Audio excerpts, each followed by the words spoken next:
Olá, pessoal! Vamos estudar hoje o poder no Estado brasileiro. Poder executivo, poder legislativo, poder judiciário. O sistema de freios e contrapesos. Vem comigo!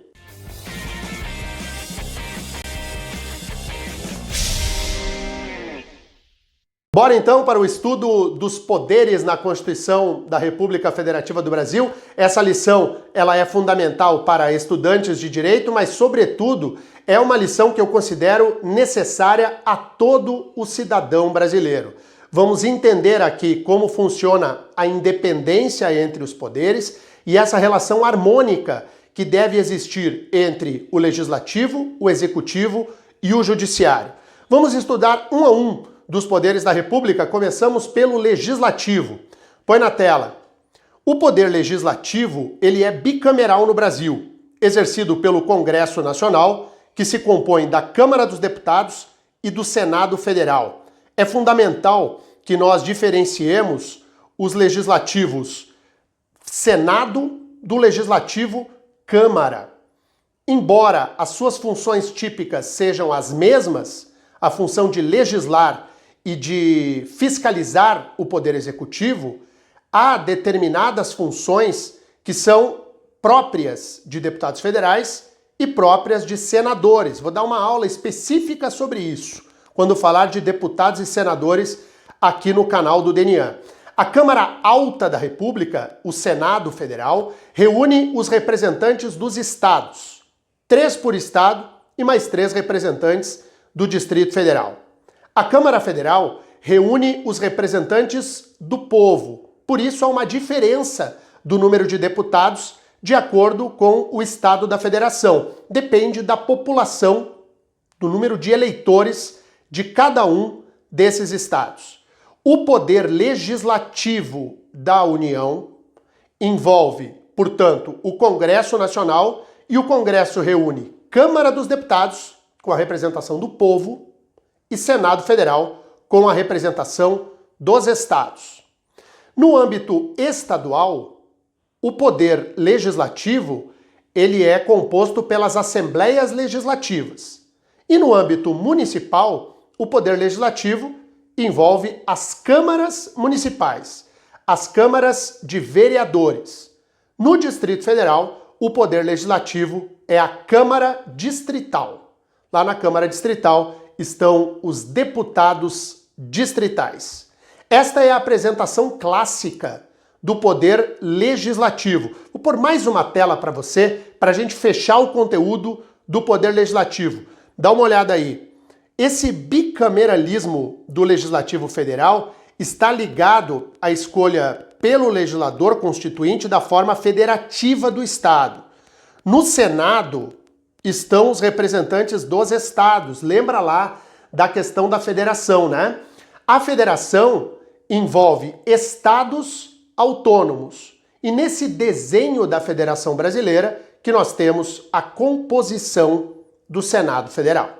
Fechou? Função típica do poder legislativo: legislar, fazer as leis, e fiscalizar o poder executivo. Vamos agora justamente ao poder executivo, o poder de governo. Põe na tela. O poder executivo constitui o órgão cuja função típica é o exercício da chefia de governo, chefia da administração geral do Estado. No caso do presidencialismo brasileiro, o poder executivo ainda cumpre a função típica de chefe de Estado.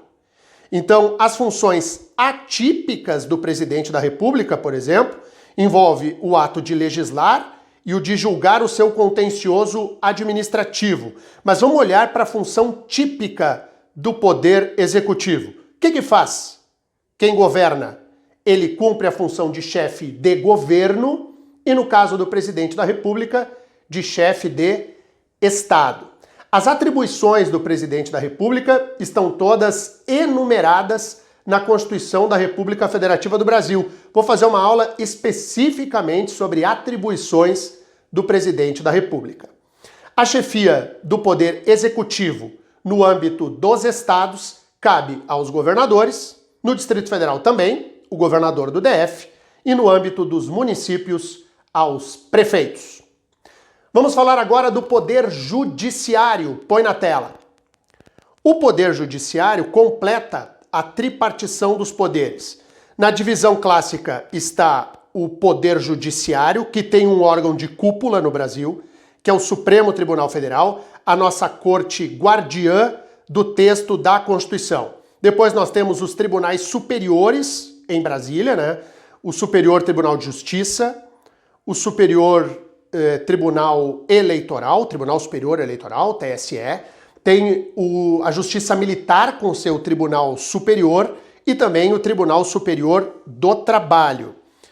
Há uma divisão entre Justiça Federal e Justiça Estadual, a chamada Justiça Comum. Isso sim, eu vou dar várias aulas explicando como funciona o Poder Judiciário brasileiro. Hoje aqui na nossa aula de separação dos poderes, é preciso entender que cabe ao Poder Judiciário, como sua função típica, resolver as demandas existentes.